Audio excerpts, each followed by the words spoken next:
Guys, do you think it's time to get over slavery? Black liberals versus black conservatives? What does it mean to get over slavery? Truly a ponderous philosophical question for which I have no answer.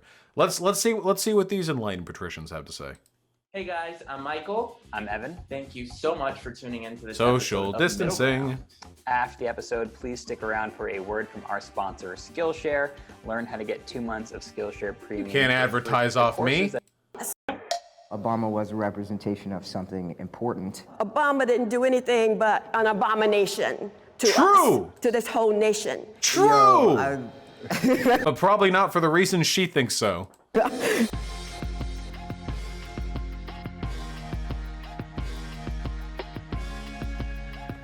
You know what fucking sucks? I hate Obama, and I've never been able to do like the switcheroo in a conservative, where they're like, "Oh, you hate Trump? You fucking Obama pieces of shit ruin this." And I'm like, I hate Obama too, you know?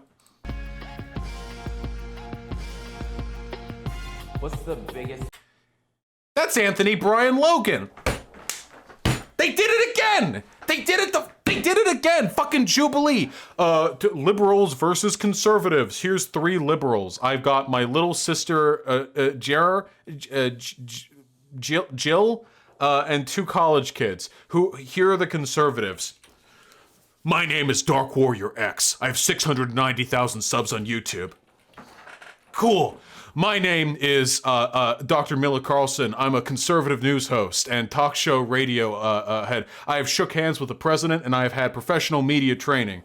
You're like, they do this shit all the time, dude. Every fucking time there's a debate between libs and conservatives. The libs are random. Anthony Brian Logan is a huge YouTuber. And he's one of those like he's one of those like the black conservative black people, you know what I mean? This guy actually had a debate with Destiny. It was fucking hilarious. In it, and I shit you not, Anthony Brian Logan said that the KKK wasn't that bad because they used to give his grandma gifts.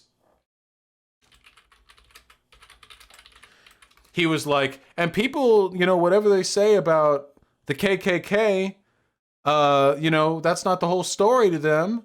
They also, you know, would give my grandma gifts sometimes. Nah, that's him. Yeah, 1/3 subscribers. Oh, I'm bigger than him on Twitter. Never mind. Looks like I'm the big boy now. Twitter is what counts, okay? Fuck off. misconception black liberals have about you? That we are self-hating, we hate True. our mom, we hate our dad, we don't know history. We're out of touch. Well, I don't know if you hate your mom and your dad, but you sure as fuck don't know history. Is that we don't have any real world experiences. We don't really. This is the most try-hardy outfit I've ever seen. I really respect it.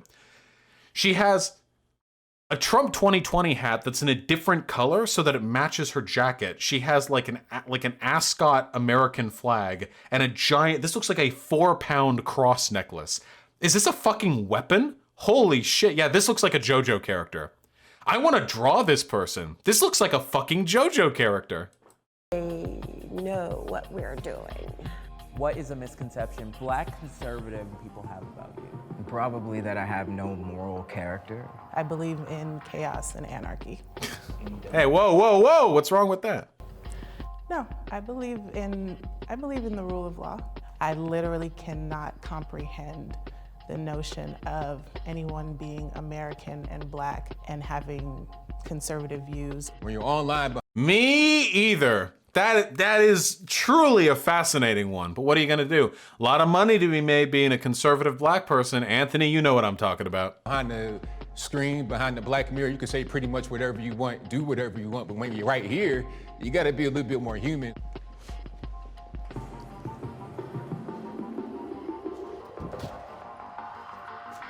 My name is Kevin Martin. I'm a business consultant. I was born and raised in Pennsylvania. Wait, we have 5 people only? Are there really 3 conservatives and 2 liberals? Born into and raised in a conservative household, and I'm still a conservative. My name is Xavier. What does this woman stand? Build the wall. Oh, that'd be fucking funny. Oh no, shit. I want to draw that now. She's just like fucking JoJo posing or something, and then like the fucking. It'd be Pink Floyd's The Wall. Like that would be it. Like she'd be Pink Floyd, The Wall, and then like it would appear and like just erect like a fortress in front. That'd be okay, all right. We gotta focus, okay? We're a political agent here, not a fucking JoJo. I'm born and raised Los Angeles. I'm liberal. Hi, I'm Elisa.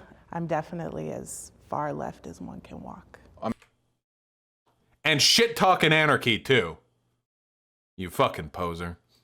I'm Anthony Logan. I'm from Virginia originally. Grew up in a socially conservative household, but very politically liberal. I'm conservative now, and I'm looking forward to hearing all you guys' point of view. My name is Lady Kate Barelle. I am a conservative Republican. Really? All right, can I get my Really? Are you? Oh, damn. black liberals on the left and my black conservatives on the right? Say that again. Liberals on the left, conservatives to the right. Okay. Okay, I'm really sorry. Anyone can make an honest mistake, but the fact that they kept that in is really funny. If you agree with the prompt, you'll walk forward. If not, you'll stay back. Legit, like, why are there only two like left-leaning black people here? Are there that few people who like sign up for the Jubilee shit? Well, Libraven, I'm not okay with anyone being a conservative regardless of their race. Black people just have an extra reason to not be conservative. One of the libs dropped out. Oh, is that in the comment section? Or blackface and go there? Yeah, shit, I could've. Maybe they said someone dropped out at the beginning. It doesn't really matter. People need to get over slavery. Uh-oh!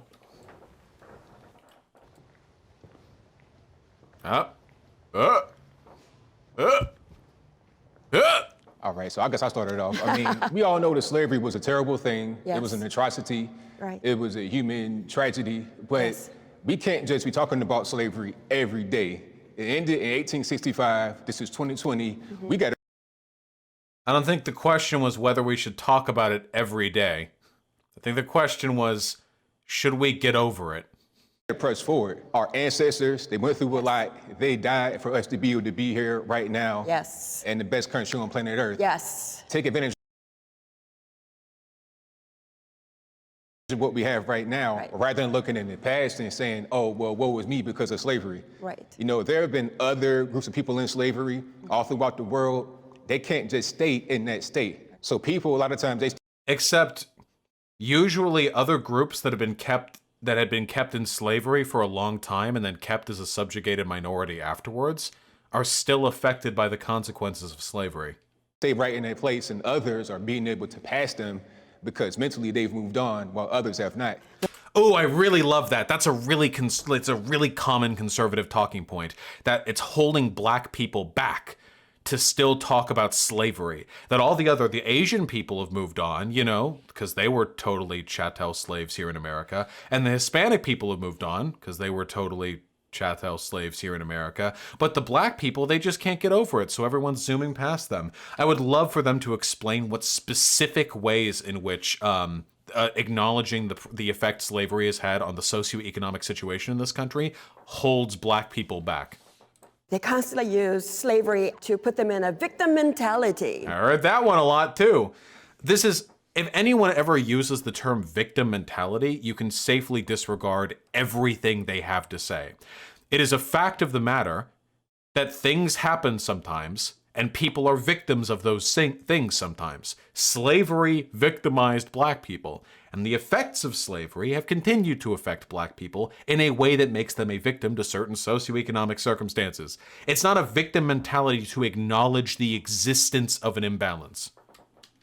We can't. Also, the irony of a conservative bitching about victim mentality when I had to hear about the war on Christmas on Fox News for 20 fucking years of my life, where fucking white conservatives believe they are literally on the cusp of Hispanic illegals overrunning America and turning it into some kind of siesta ethno-state, okay? I don't want to hear the shit from conservatives, okay? They're fucking complaining nonstop.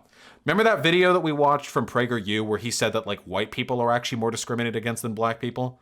Just like nonstop. can't accomplish this because you enslaved my ancestors.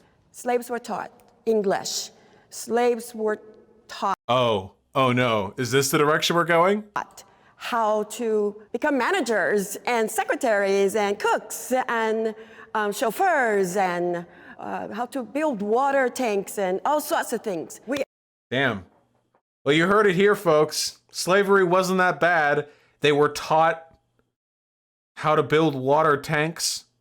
They were given jobs. This is literally the they were given jobs argument.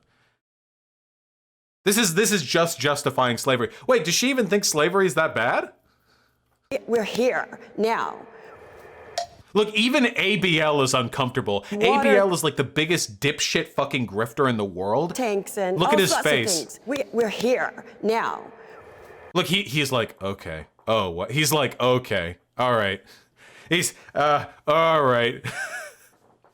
Yeah, this is like Holocaust denial arguments, basically. Like, hey, I'm not saying the Holocaust wasn't bad or whatever, but like they had pools. And also, like, you really think that they manufactured enough Cyclone B to gas that many people? A lot of them probably just starved because Allies bombed the supply lines. Like, it's the exact same type of argument where you're downplaying a human atrocity without like trying to come off as bigoted by introducing a bunch of bad faith just so's into the equation.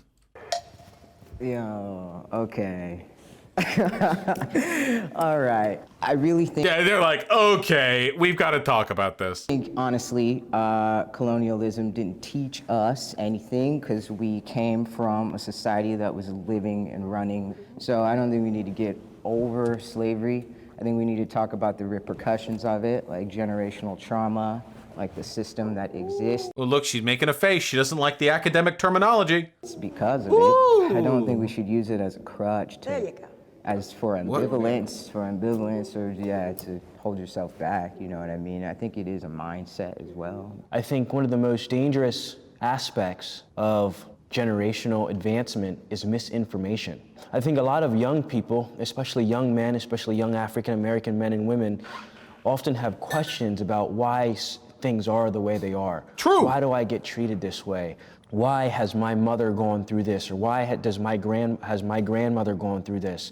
Well, it all comes down to the repercussions of slavery. And so I think that just getting over something, I think is just absolutely ridiculous. And so when I hear people say that, yeah, this to me is like this would be like saying like we need to get over like the Revolutionary War. Like, oh, yeah, we need to get over. Why is it that all the historical events conservatives tell us to get over are ones in which we committed genocide or acts like acts against humanity, crimes against humanity, against like minority groups, you know? It's really interesting how it always plays out that way. especially my fellow African American people and friends, I think it's ridiculous. Just getting over something as serious as that. Wasn't this guy on the conservative side? I think just plays into the whole idea of it just didn't matter anyway. So how long do we... We've got another deep agent, boys. It's like that last one we did with the Jewish guy who said like Idpol's bad, but then actually he was like a Idpol is good actually. We're getting the deep state agent. We continue to harp on it. How long do we continue? Forever? Well, Do we never get over? Oh, do you mean educate? Educate us. Education is fine. To know history is one thing. To not get over a thing To is use it something as else. a crutch. You can't minimize You can't get slavery. credit. Who says that though? But I listened to both of you, and I even thought Get 'em. maybe I'll stay out of this one. No. But the notion of ending the discussions on slavery, they haven't begun. We just got the lynching memorial in Alabama. That's true. Guys, you have no fucking idea how far away we are from the legacy of slavery. We're not even fucking close. People are like, oh, it's been 150 years. Okay, first of all, dipshits, all right? There was a century of apartheid after slavery ended. That was a direct product of the slavery, okay? Your fucking grandpappies grew up as a second-class citizen in this country because of their skin color. Second of all, back during the civil rights movement, all the fucking southern states started pooling together their little fucking couch pocket change, and they started spending it on building Civil War memorials so that the black protesters would march in the shadow of men who fought to keep them enslaved. So, like, The idea, there are people alive today who threw rocks at civil rights protesters. We are not even close. We are not even close to, the idea of reparations, like broadly, is still like controversial in this fucking country, dude. It's the simplest thing in the world. We kneecapped them from the start. We were at the fucking race, and we look at black people. We fucking we shot them in the fucking ankles. We hamstrung them, and then we just get the race. We start the race, and then 200 years later, a medic shows up and patches up their Achilles tendon, and then they get to run. Nah, generational inequality is at record highs right now. I mean, it's as bad as it has been at least since slavery.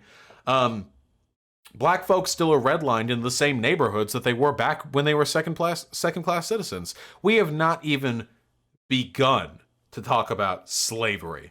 Is generational trauma controversial within academia? No, it's a fact of the matter. Do you have any idea how fucking hard it is to know that you live in a country where like a large number of people think you're subhuman or a second class citizen?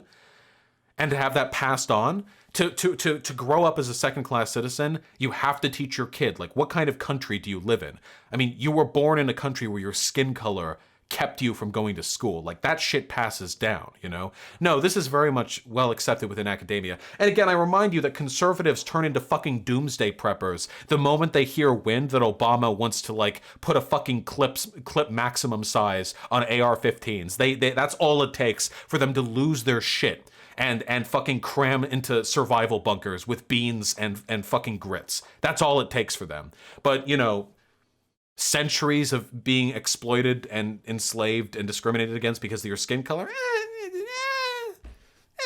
Yeah, sorry, magazine, not clip, my bad. Just got the African American Smithsonian in DC. You cannot go to Germany and walk more than a mile without seeing some sort of tribute to the Holocaust, some sort of apology, some sort of marker. The United States does not acknowledge slavery in that way. We are beginning to discuss, but we can't get over it until white folks acknowledge it. Being black should not influence a political view. Wait, does this lady legit have like over it until white folks acknowledge it. Being black should not influence. Okay, I'm not no ableism here, folks. Okay, just like, whew, that conservative brain. Influence a political view.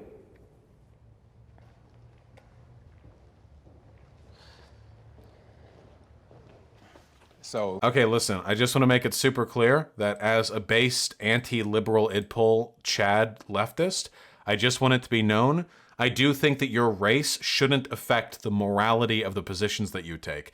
Black people shouldn't be anti-racist. Everyone should be anti-racist. But let's see how the discourse plays out. of course not. Yeah, being black should not really influence how you think politically, because what's good for us as black folks should be the same as everybody else. It should be from the... That is true, but this is an is-ought thing.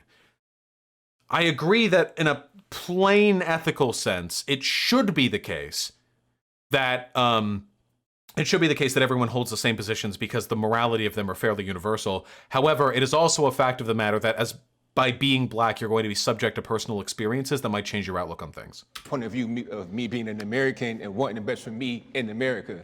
I will vote for the best person that is running.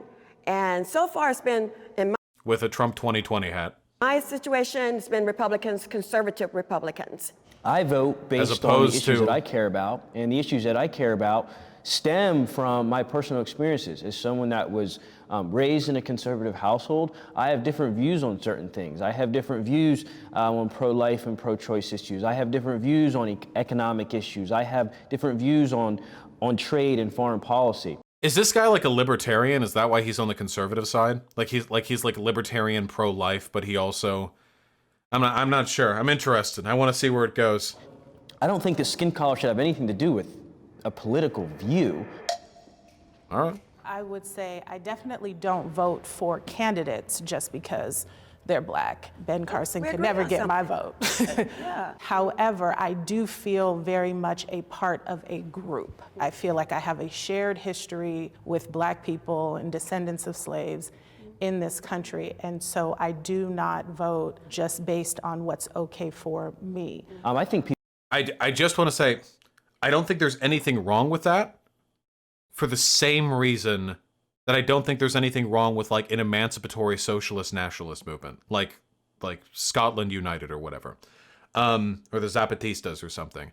I do think it's important to recognize in the Marxian dialectic, you have to recognize the agents who are engaging in antagonistic, dialectical struggle against one another. It's important to know that. It would be wrong to simplify the social history of this country exclusively as an economic one, as though the only conflict was between the moneyed and the non-moneyed class. When in reality, there are other social elements to it. And I don't think there's anything wrong with recognizing your commonality with those groups in the same way that I would recognize my commonality with the proletariat. Well off as I am now, thanks to your incredible generosity, thank you so much. Donation links at the top. The fact remains nonetheless that I am not a member of the bourgeois. So, and I recognize that shared cultural, history. And it's why I've said many, many times, I have more in common with an Arabian proletariat person than I do with an American wealthy, like bourgeois. I would find much more commonality talking to a Thai worker than I would talking to Elon Musk. Now, of course, I don't share their language, so that's an issue. But in terms of our relationship to the way the system functions, that is, I think, far more powerful than our shared nationality. People should vote for what's in the best interest of them. And I don't think that skin color should dictate on what your interest should be based on skin color. Did you ever vote your religious belief? Yes. Cringe! Unless you're voting for an atheist president. Am I right, my fellow logicians? On abortion? Have I ever voted my religious beliefs on abortion? Yes. Yeah, I have. And what's your religious belief on abortion? We're not even talking about abortion. It's not to do with this conversation. It's black. We have nothing to do with this conversation. The majority.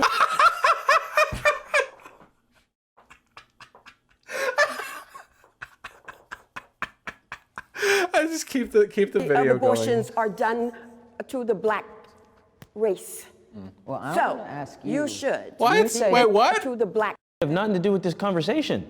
The majority of abortions are done to the black race. Wait. I really don't like that framing. They're not done to the black race. They're done by the black race. By black people. Does he think like it's a black woman with a black baby in her? And then like a white person shows up and like fucking gats the baby inside the stomach. Fucking like, hey, hello, my name is like Deshauna, I'm 8 months expecting. Just perforate her and run off. No, the fact that black people are getting abortions means that they have the opportunity to get those abortions, which is good. That's a good thing. If they want to have kids, they can have kids. Well, I So want to ask you. you should You be said interested in answering that question. Really quick, I want to ask you because you What? said you wanted to leave slavery behind. You wanted Yeah. to get over it, but I didn't say forget it. Yeah. You said to get over it. I'm saying Get over it. Let's not forget it. What does that mean? I still say teach it. You're a Christian, Yes, I am. and where do you think we got? Looks at the fucking 4-pound cross necklace. that? Got what? Christianity. Christianity goes all the way back to the beginning of time. So where did we learn it though? What? Wait, is this chick like?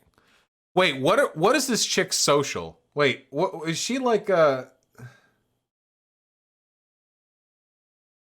didn't link the people in the chat. Does anyone know who this person is? This just like a rando, or is this a person who? Yeah, is this a psyop? Did they just like find someone on the street who was like shouting at like a pack of pigeons? Not forget it. You're a Christian? And I still say teach it. You're a Christian? Yes, I am. And where do you think we got that? Got what? Christianity. Christianity goes all the way back to the beginning of time. Come on, man. Even Jesus was a Jew. So where did we learn it, though? Where we learn it? Well, the Egyptians had religions, the Jewish taught No, religion. where You did mean the in African America? diaspora? In America. Your lineage, yeah. Um, Slavery, right? They learned it from slavery. Through slavery, right. Slaves also brought We gotta get religion over with it, them when they came, so it was a mixture of everybody's religion. But just on the they learned how to read. So what They didn't learn how to. Do you really think the average slave knew how to read? Are you fucking kidding me? Does she really? She can't possibly believe that that slaves were taught how to read. The only slaves who were taught how to. There were states where it was illegal to teach slaves how to read. I'm pretty sure. Was that a national law? I'm pretty sure, like, for the majority of the existence of slavery in America, like, with maybe very few exceptions, it was illegal to teach them how to read. It was national? Yeah. Well, it was only in some states? I think it was only in some states. Yeah. Okay. The only slaves who were taught how to read were the ones who were, like, the house Negroes, who were, like, given, like, ledger management. That was it. Like, that was the main reason. That was it. They were only taught how to read when it was financially beneficial to teach them how to read for the slaver. That was it. Like, why do you think after the abolition of slavery, they introduced a bunch of literacy tests to vote in the South? Why do you think they did that? Because none of the fucking black people know how to read. Because they were never taught. Because they were slaves. they learned how to read was the Holy Bible. They were not taught how to read the Holy Bible. And either you're going to believe the Holy Bible or you're not. We knew how to read. I believe you know how to read what? Arabic? Arabic? Where does she think the slaves came from? What? What? Because it wasn't English. Oh, because it wasn't English. Okay, so it was Arabic. This is a psyop. What's happening? That's my saying. I'm gonna. He can't.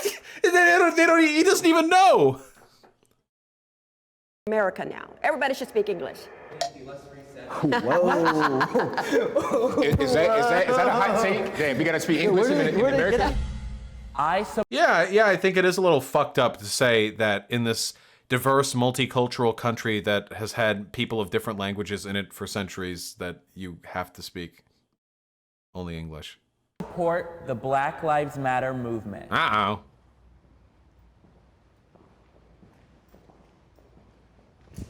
Oh! Yes! Our inside agent! Well, I am a public defender for 17 years. I work in the criminal justice system. I see a lot of the behind the scenes when it comes to police brutality. So I'm a strong Black Lives Matter supporter. Grew up in Compton. My parents were born and raised there. Even as a child, when they had the riots for Rodney King, we had to move to Hampton. Yeah, it was something that, it was the first time I knew that it was wrong. This is kind of a side note here, but one of the biggest miracles of modern technology is now we can actually track police brutality. That Rodney King beating, you know, the one that lit Los Angeles on fire. You guys know what I'm talking about, right? Oh, actually, really quick side story. My parents lived in Los Angeles at the time. Do you know what took place? Just in case you guys don't know, Rodney King, just a black guy. He was out there being a guy, being black. You know how it is.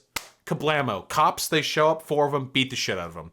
No fucking reason. Just fucking wallop him. Give the guy a firm beating, okay? Now, thankfully, and this was back in the 90s, thankfully, somebody had a video camera. Back then, like, there were no cell phone cameras. Like, you had to have a video camera. Like a full, like this would be like a multi-$1,000 piece of equipment. But they caught it. And that tape went viral, got real famous, and Los Angeles caught on fire. The riots, the Los Angeles riots, holy shit. My parents were in Los Angeles at the time. You know what happened? I shit you not. The National Guard got brought in. There are shots that you can find. Yeah, there are shots you can find of like business owners like camping on top of their like businesses with rifles like aimed down at protesters. It was fucking crazy. And they sent the National Guard in, and you know what they did? They ended up sending the National Guard in to protect the nicer parts of the city rather than putting down the riot.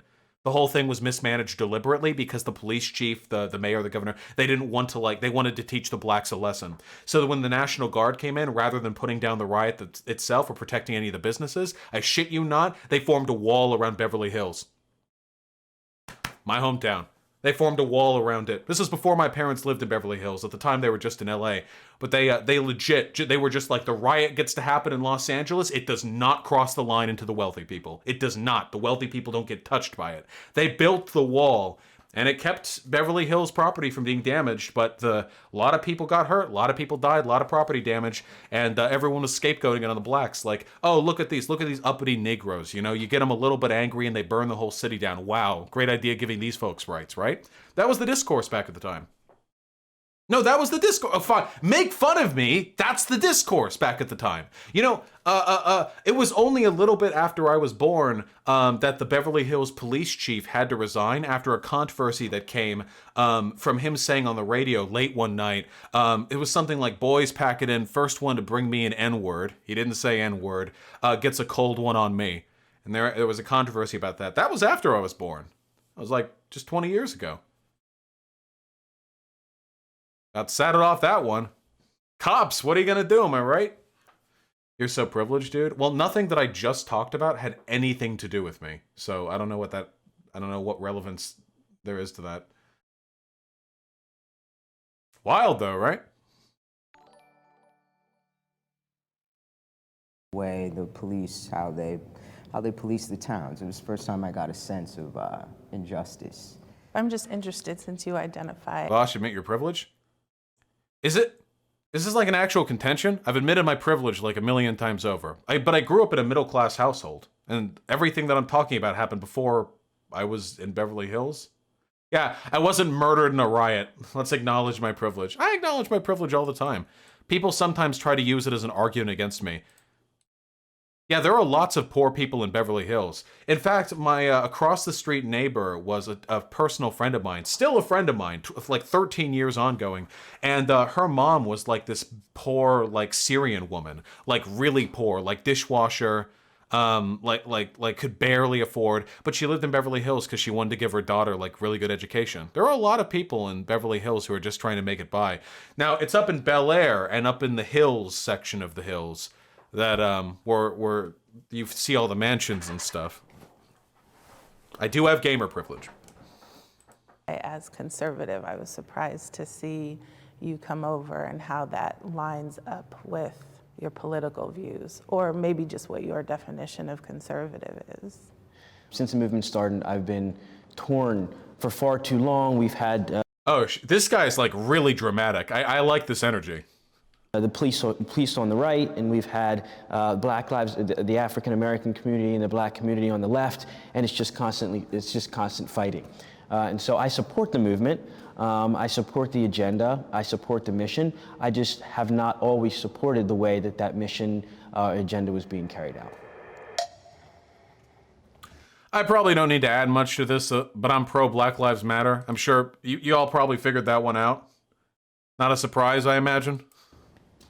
I agree with the fact that Black lives do matter. I think we all agree on that. Yes. That bitch of the cross tried to justify slavery, but all right, okay, all right, okay. That nobody's going to deny, but it's the tactics. I don't like the tactics. I mean, I saw it in 2015. This is this is like the Omega grift that I'm talking about, okay? This is the conservatives. This is their job. Oh, yeah, sure, black police brutality is bad, but taking the knee during a football game? How dare you disrespect the flag? I've listened to so many of these fucking conservative arguments on how Black Lives Matter is bad because of disrespecting the flag. Okay, I'll let him make the arguments. Pretty great situation. Also with Michael Brown in Ferguson, Missouri, you burning neighborhoods down, you're tearing things. Wait, what the fuck does this have to do with Michael Brown? What? We're jumping all over the place a little bit here, aren't we? I have Burning down cities. He's doing the rhetoric. Those uppity Negroes. He's doing the rhetoric. people who will say, well, the percentage of... There have been thousands of BLM marches across this country. A few of them have gotten violent, and a lot of that violence was exacerbated by the police. It is a very, very peaceful movement. Not, mind you, that I have any problem if other people want to engage in targeted political violence. But the claim that they're like this violent movement that's burning cities down is not true. blacks that are being killed is high. And I said, where'd you get that from? Well, we see it on TV all the time. But the ones who are not shown on television is in a much higher bracket of being shot quicker than a black man would. What?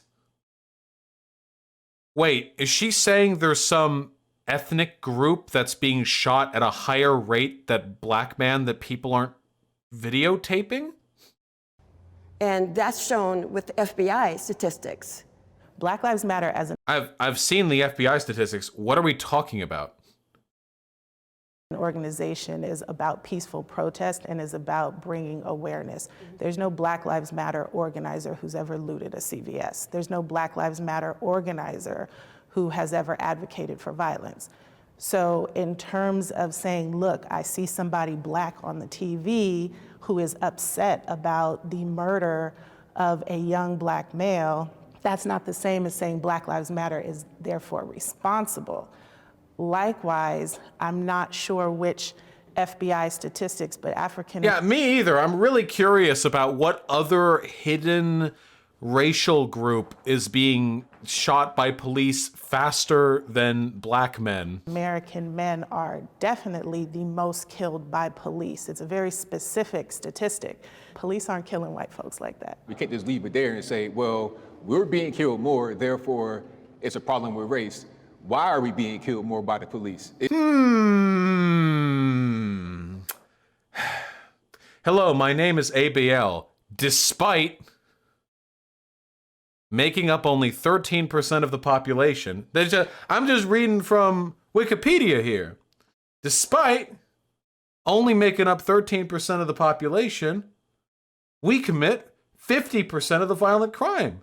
So maybe we do deserve to get shot. Thank you, ABL. Is there a Because we're specific... over-policed. What does There's that... more police in our communities. What does that mean?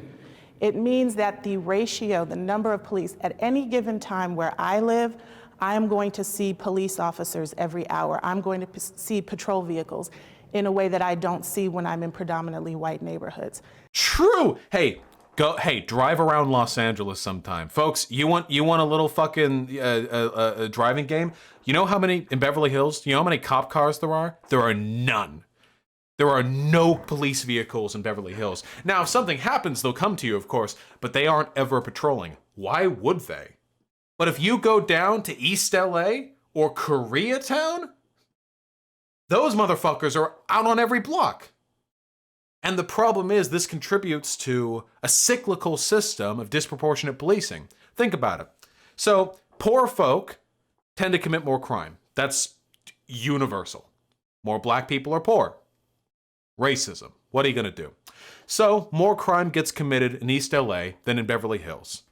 So a police chief thinks, okay, well, my job is to fight crime. What if I send more cop cars over to East LA than I do over to Beverly Hills? I'm oversimplifying it, of course, but this is basically how it works.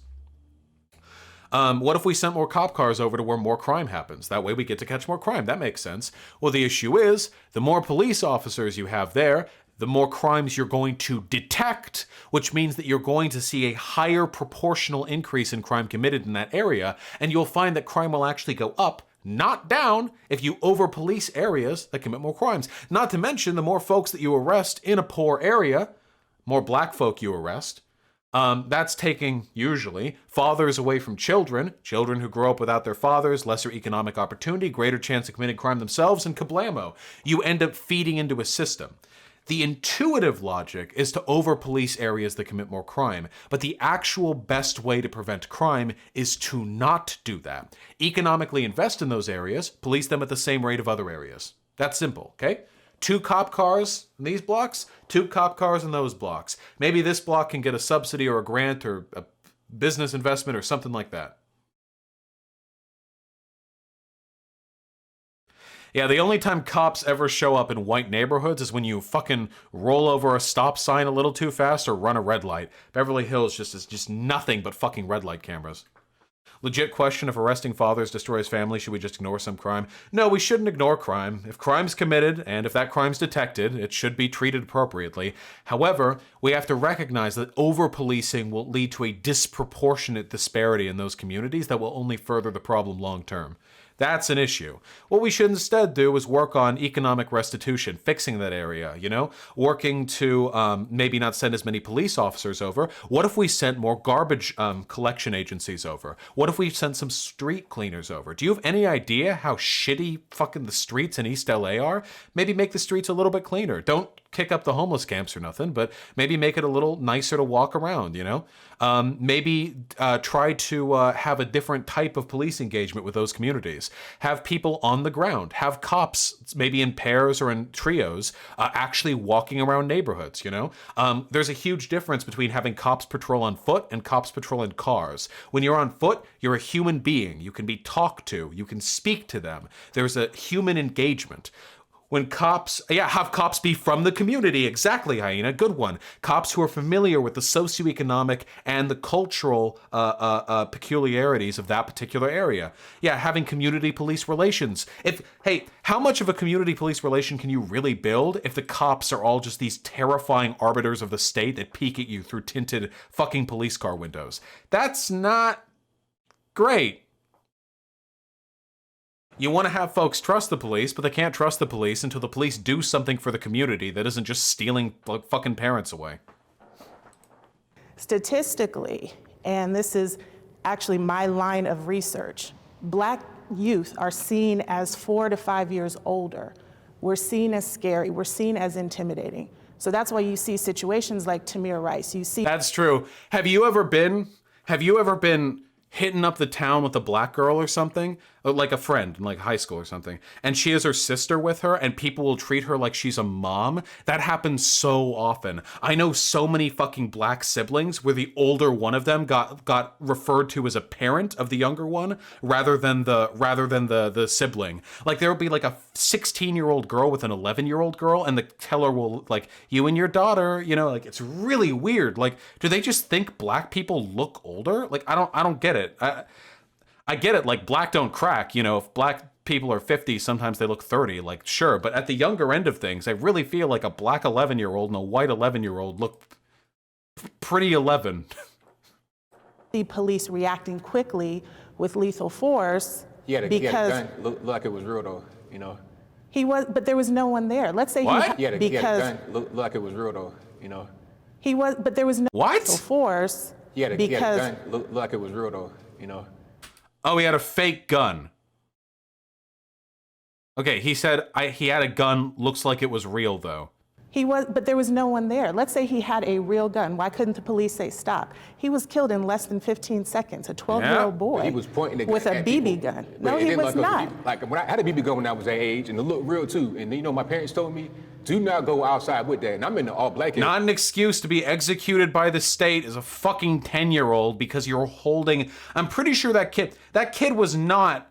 Yeah, like that kid didn't fucking point a gun at the police. He had a BB gun. He was called in by the police were called in and they gunned him down from the car. Literally justifying killing a child. Do not go outside with that and point it at people because it looked real. And why do you think they did that? Hopefully because they recognize that as a black... We never apply this logic anywhere else. My parents told me to not fucking cross the street until looking both ways. If a kid ended up wandering out in the street and getting hit by a driver and the driver fucking drove off and it was a hit and run, this motherfucker, nobody else would be like, well, I was taught to look both ways before crossing the street, so I mean, my mama taught me better, maybe he should have been more careful next time. Absolutely not. It would have been treated as what it is, a horrible mistake, a tragedy and a misfortune exacerbated by the carelessness of the driver. But nope, because it's a fucking black kid, they're a wholly responsible, independent agent, and there's no one to blame but themselves when they're executed by the state. Black boy, you're going to be targeted. We could do a whole podcast on that one right there. I mean, I wanted to go in. Shut up. Barack Obama did good things for black Americans. I wouldn't walk forward on this one. I wouldn't do it. I wouldn't walk forward on this one. Ooh! Now that's the, oh yeah? No, I think he's just coming over. Obama didn't do much for black Americans or for Americans in general. But what he did do was one very important thing that I got to give him credit for. He resigned. And that was to say that you can be black and be the president of the United States. This whole excuse of, well, I can't do anything because I'm black and slavery, I see. He likes Obama because a black man became president. That means there's no more, it proved that there's no more institutional discrimination. He really brought it back around too. We were thinking like, how could this conservative possibly interpret any good racial like product from the Obama presidency? But that's it. Now, see, there's been a black president. See, now you have nothing to complain about. Racism is no more. I'm not trying to hear it no more. You had the first black president, the black wife, the black kids, all that good stuff for 2 terms. Not once, it wasn't a fluke, 2 terms. No, they didn't even, other people's response? Okay, wait, here. Obama has done more damage to the African American race than any of the other presidents. Including Andrew Jackson,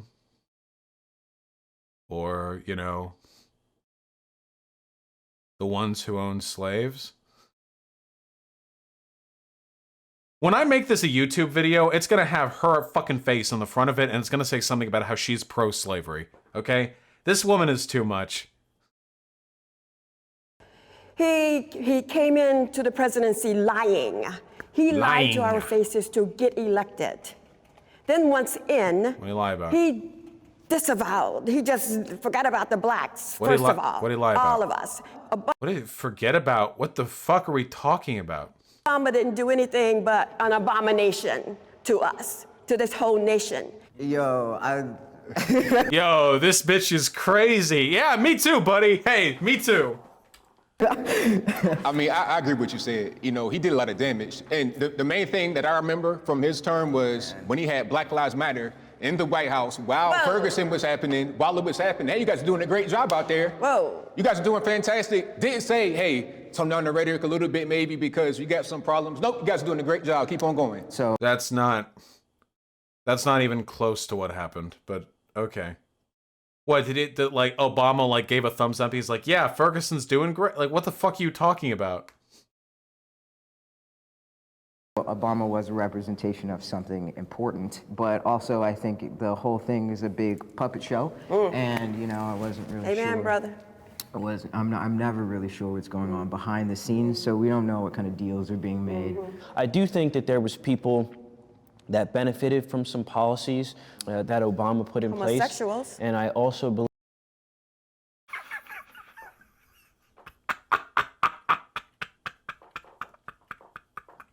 Even ABL is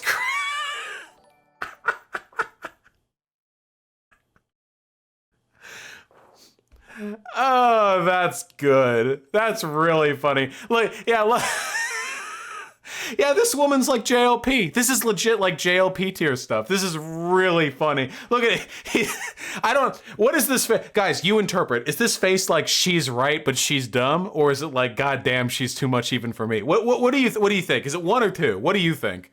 Because I don't know. Because he looks kind of like he's cringing a little bit. that there were people that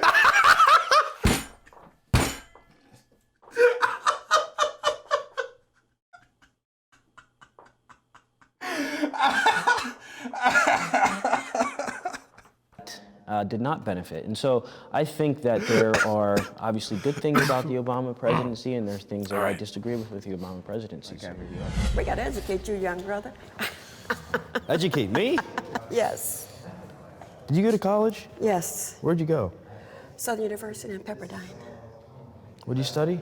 Political science, law enforcement, social studies. No way. There's no way. American education isn't that bad. There's no way. What social studies did I teach in social science, masters. What? You don't have a master's. What are you talking about? You can study something completely disregarded. I'm not just saying she disagrees with the material. I'm saying she's not smart enough to get a fucking degree. It shows. Okay. I'm so glad I'm watching this one. The black community should accept LGBTQ plus rights. I'm ready. Yeah, I know you're coming over. I am not only a philosophical conservative, but I'm also a religious conservative. And I believe that God made everyone in his image. And I also believe that we as Christians aren't people to judge. And so who are we, or who is anyone, to deny someone their rights as a person based off of what their sexual orientation is? You heard it here, folks. God is trans. All right? I mean, like, religious justification for political beliefs is always cringe to me, but if they're going to end up in a good conclusion like this, then whatever. Or how they identify, or the lifestyle that they choose to live. You know, I'm a part of the LGBT community. I'm transgender, so I was born female. Yeah, wait! Were you the guy in the last Jubilee video? Wait, is this the same guy? Oh, it is! Yeah, okay! I kind of thought it was, but I didn't want to be accused of saying all black people look the same in case I was wrong, so I just bit my tongue. Goddamn right. Yeah, Xavier the King. Now, I'm male. There can be more than one black trans man. Shut the fuck up. I'm male.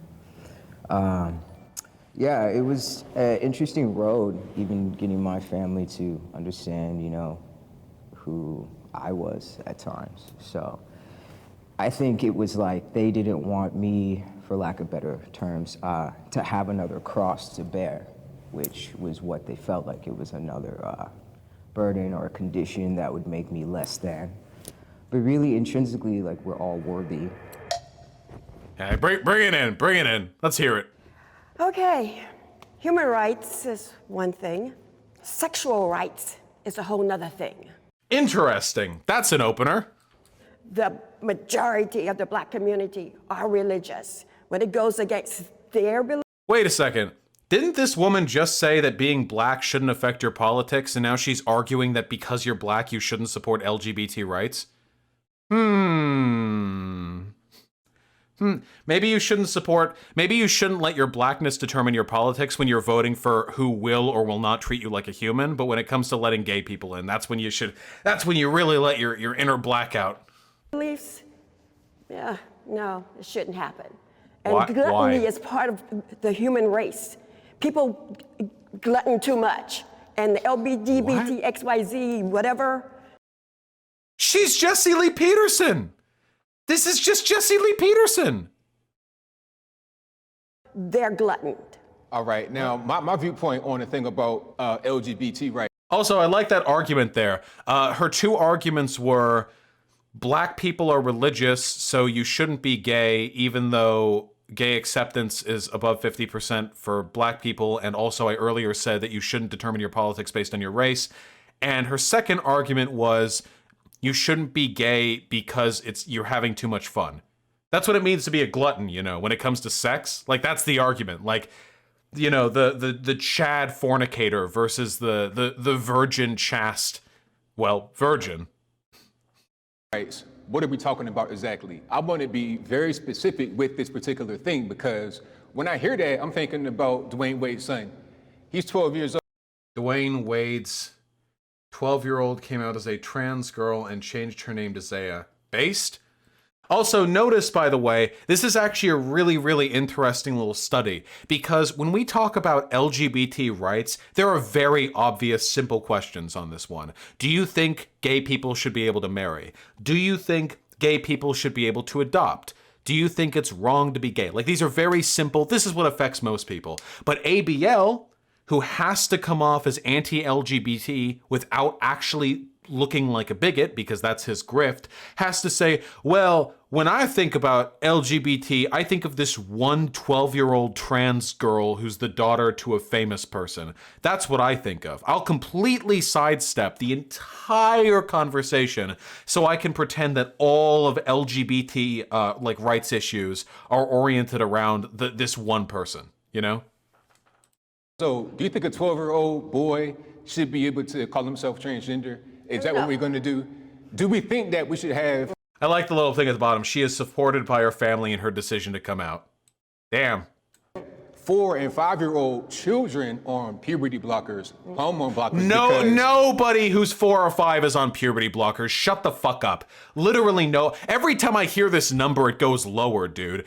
You would get put on puberty blockers before puberty. You're usually like between 9 and 11. Okay, that's usually when you get put on puberty blockers with the consultation of a doctor that is specifically trained in endocrinology and trans issues, okay? You don't just fucking pop pills you can get at your local 7-Eleven, okay? Nobody fucking puts people on at 4 to 5. I'm gonna be arguing with somebody one day and they're gonna be like, I just think it's wrong to inject puberty blockers into the womb of an expectant mother so they come out an agendered abomination or something. Like every time it gets lower.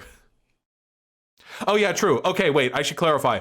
If you're 5 years old and you're going through puberty, there might actually be a medical reason to be put on puberty blockers. I'll clarify that. If you're 5 and you've got a big fat fucking hairy dick and like hair on your chest or something, I feel like a doctor might like want to step in and think like, okay, endocrinologically, something here has gone wrong. Let's get you on some puberty blockers, okay?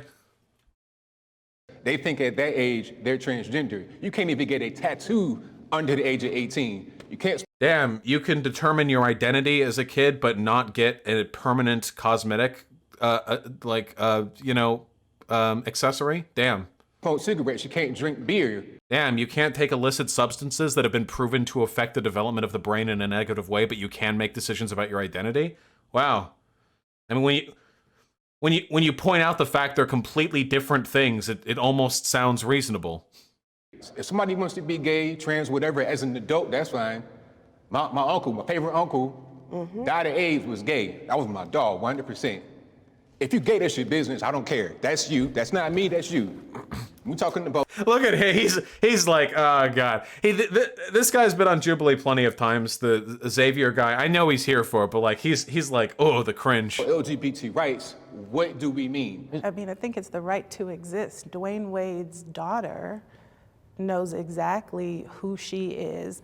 And 12.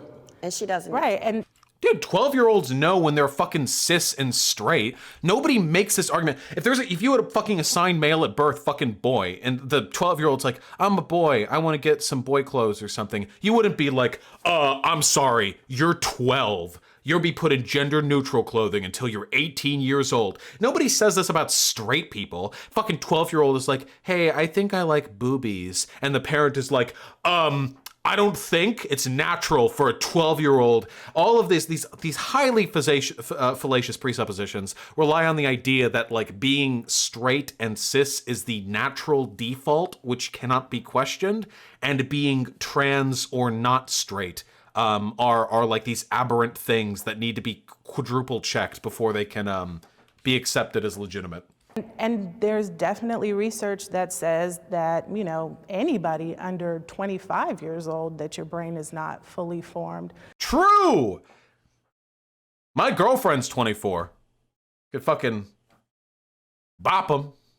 What even are you? What's your name? Hyena. That is my real name. Thing is, I knew... Yeah, I'm a pedo. That's the real age of consent right there. 26-year-old me and 24-year-old partner. Ooh. It's like their malleable brain is just too soup-like. I can just play with it like a fucking cerebral fornicator. I can just dig my hands into the meaty brain juice and manipulate them in any way I so please. Why are we letting our straight, cisgender, 24-year-old boys determine their gender? Why are we letting this happen? when I was small, right? As soon as I could talk, I was pretty much telling my parents, like, these were the things that I was feeling and what I knew about myself. You know, when you start to... A lot of people who have dysphoria end up learning it like really early. Like, there are some trans people who don't realize till later in life, but in my experience, the later a trans person discovers they're trans, the more likely it is that they don't have like a tremendous sense of dysphoria. Whereas if it hits you much earlier, it feels like it's always dysphoric. But that's just my personal experience. I don't have like hard data on that. But I do know there are trans people who they're like 4 or 5 and they have like the brain badumps, you know? You know what I'm talking about with the brain badumps. to self My experience, Vosh, you trans, not like my friends. People, things I've heard. actualize, you start at that age. You start at the Speak up, though. ages. So if you look at like psychosomatics of children, they start to voice and self-actualize in toddler stages. We're just saying opening it up. If they're voicing themselves, okay, you're voicing yourself, and as a parent, I just give you a platform to flourish and bloom as you do. And then when you're an adult, if that's the decision the parent wants to make, you can do what you want, sure.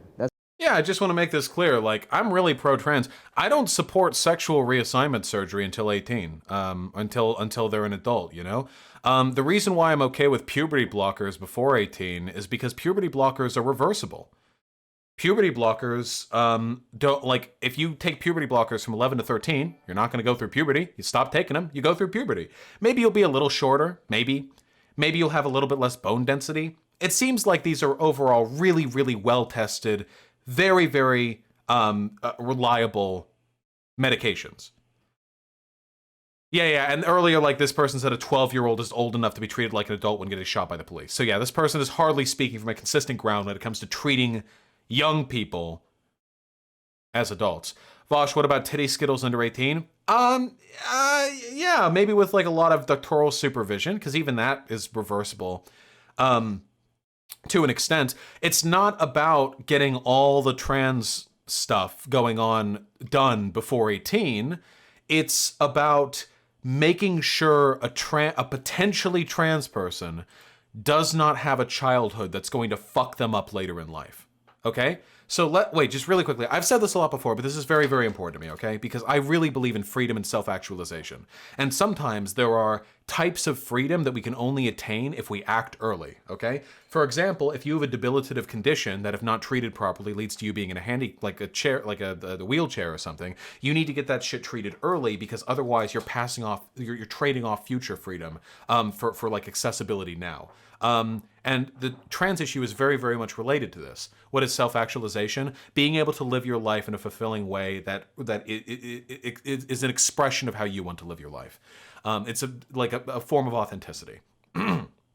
So the way this works, like really fundamentally, is if you're a trans kid, let's say we have a kid, we don't know they're trans, okay?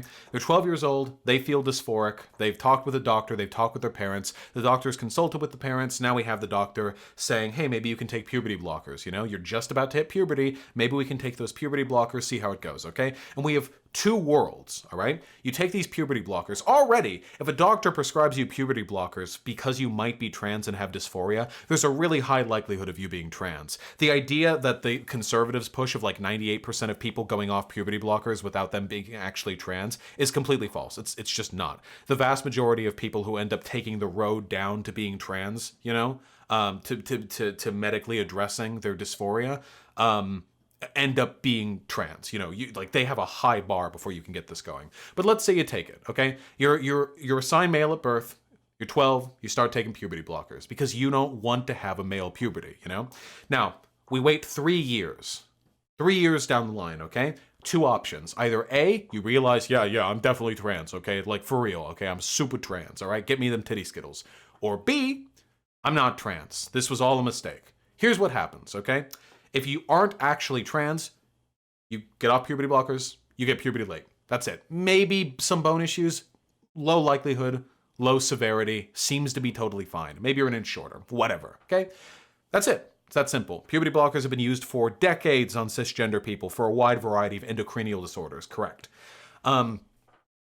Let's say you are trans, actually. those puberty blockers have saved you a lot of trouble, because as it turns out, if you're a trans woman and you're 15 years old, it is way easier to get the kind of body you're interested in if you never went through a male puberty to begin with. Male puberty and all the androgen sensitivity and testosterone that runs through you makes you hairy as shit, pushes out your bones, just shapes you physiologically into what we would expect like a man to look like, you know? We can skip all of that. And in doing so, we significantly decrease the suicidality and the depression and anxiety rates of these people. In fact, puberty blockers are so effective at keeping you from experiencing male puberty and experiencing a female puberty instead when you go in your titty skittles or whatever, that a trans woman who never experienced a male puberty would for all intents and purposes be physiologically a woman when it comes to sports.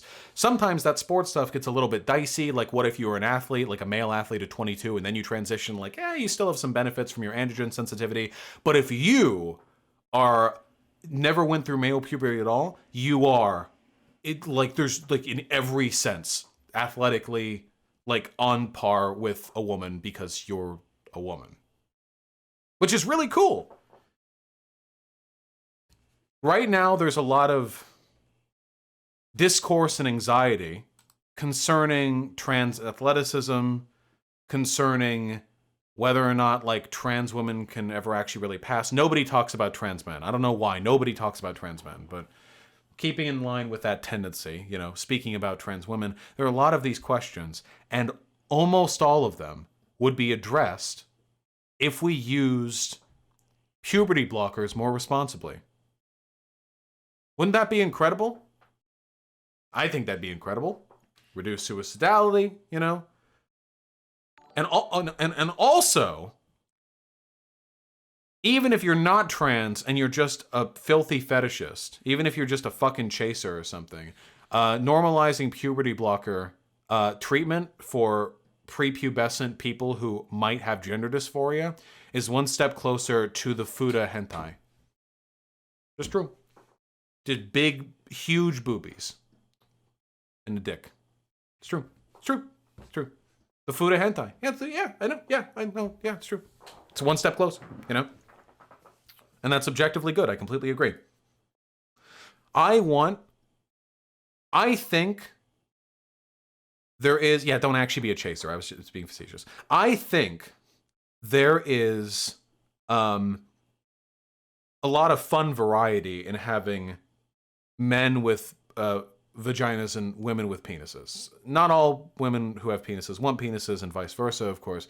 I think there is fun variety there. And I feel like the likelihood of that being a healthy state of the world increases significantly if we are capable of and willing to help trans people build the bodies they want early, so that the dimorphism we have sexually between genitals and appearances and body shapes and heights and everything is a dimorphism which everyone is comfortable with, including the trans people, and not something they feel is a concession or a substitute for what they would have wanted to have been born with. Does that make sense?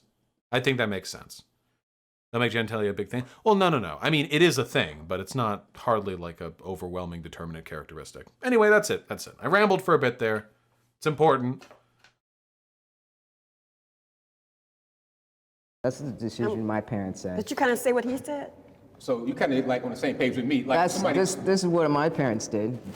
You do what you want when you're out of the house. But the thing is, if I had if my parents had the resources and the education that they do now, they would have probably allowed me to.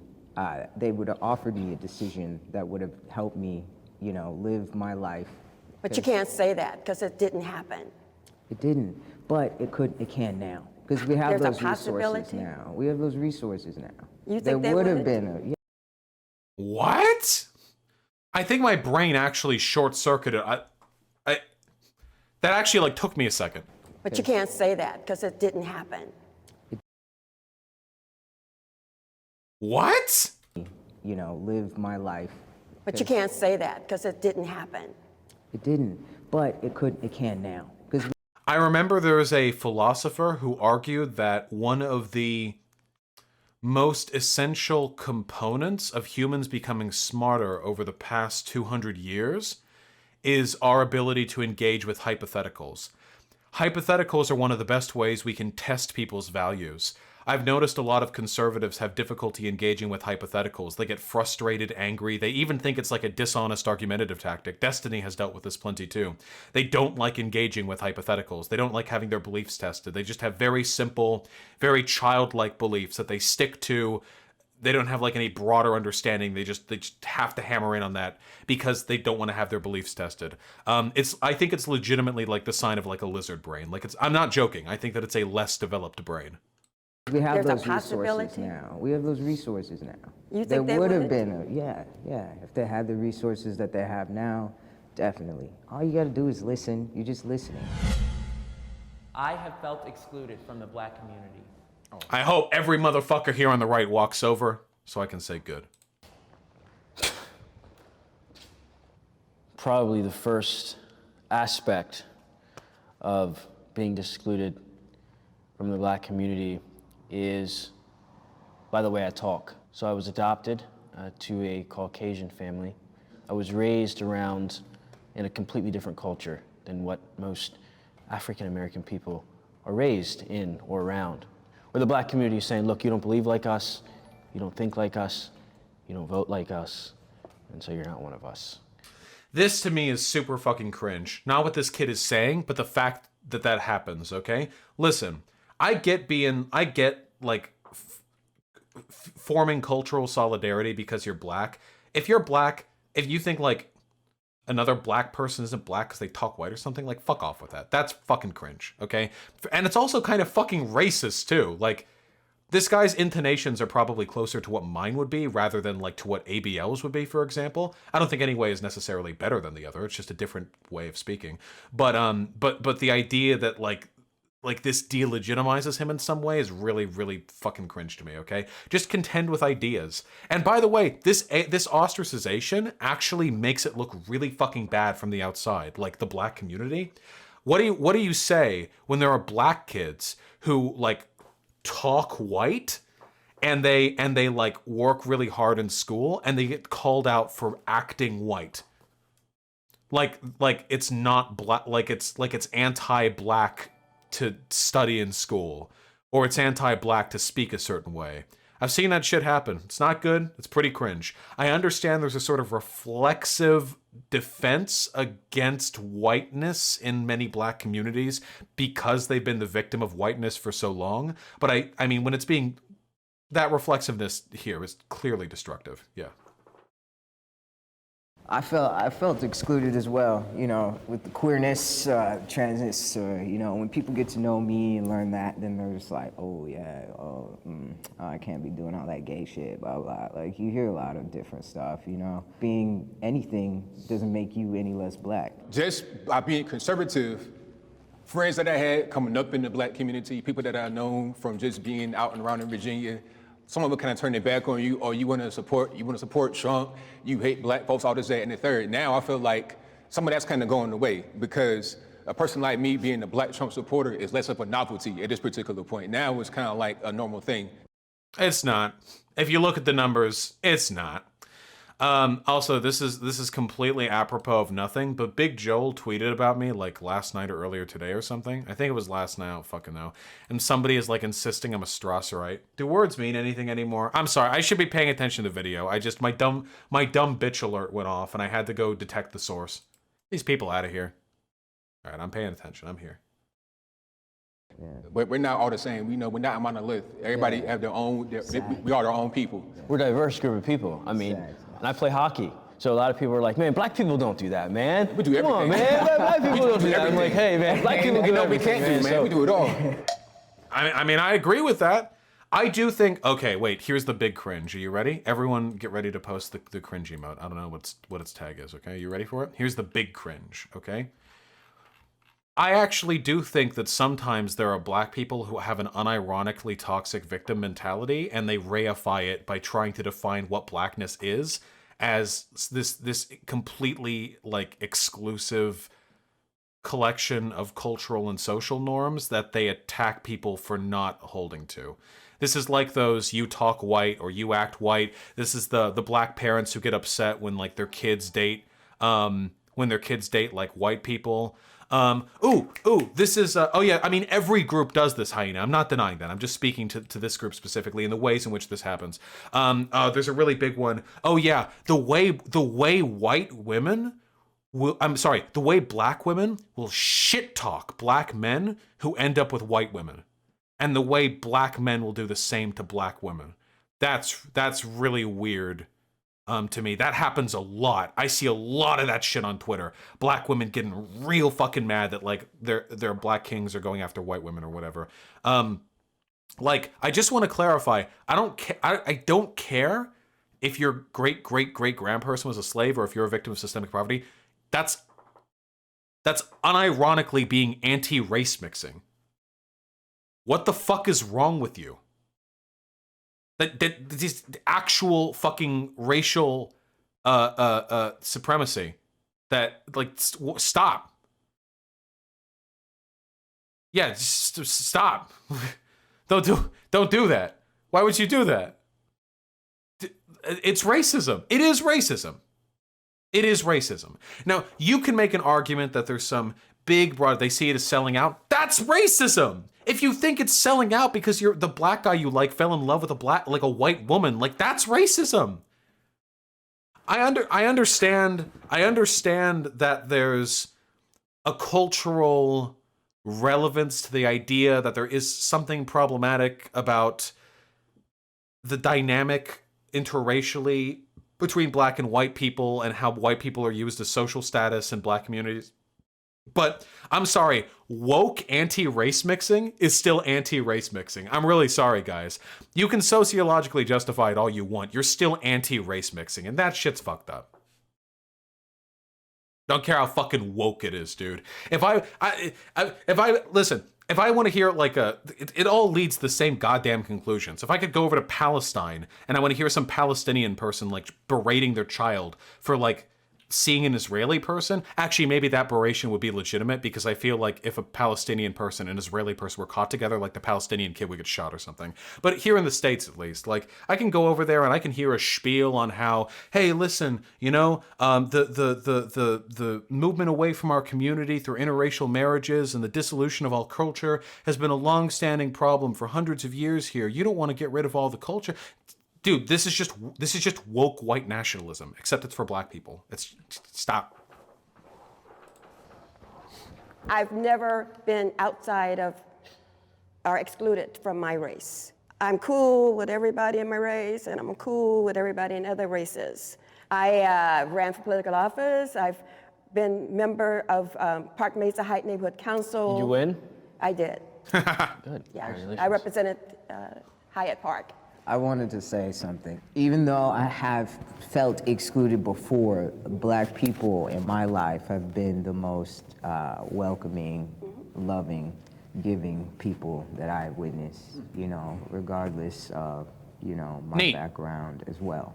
So there's been two ends of the spectrum for sure. The reason why I came here all the way from Pennsylvania to do this is to show the world that all of us, regardless of our skin color or the way we think politically, we are so diverse. We're so diverse. Just because I identify as a conservative doesn't mean I'm agree with you or agree with you. Just because you identify as a liberal. Just because I identify as a conservative doesn't mean I'm with these dipshits, okay? Like, so I just wanted to introduce some variety, okay? Listen, I just wanted to show you all, not all conservatives are like this. Like, okay, all right, I'll take it, you know? Doesn't mean you're going to disagree with me on everything. We found ourselves agreeing with a lot today. Common ground is that word. It's called middle ground. Right, middle ground. Yeah. But That's it for today. Nice meeting you all. Is it just me or did nothing get discussed in this, like, at all? I feel like this was actually one of the least substantive middle ground episodes we've seen yet. God bless you all. Let's do a hand for this amazing crew here that puts in all this work. You know, you guys are great. Yeah. That woman was crazy. That was some wild shit. That was some crazy. That old woman. There's no way that woman has a master's. I'm really sorry. I don't care. I don't care if there are dumb people who've had masters. I don't care if there's no fucking way. There's no fucking way she has a master's. She has to be lying.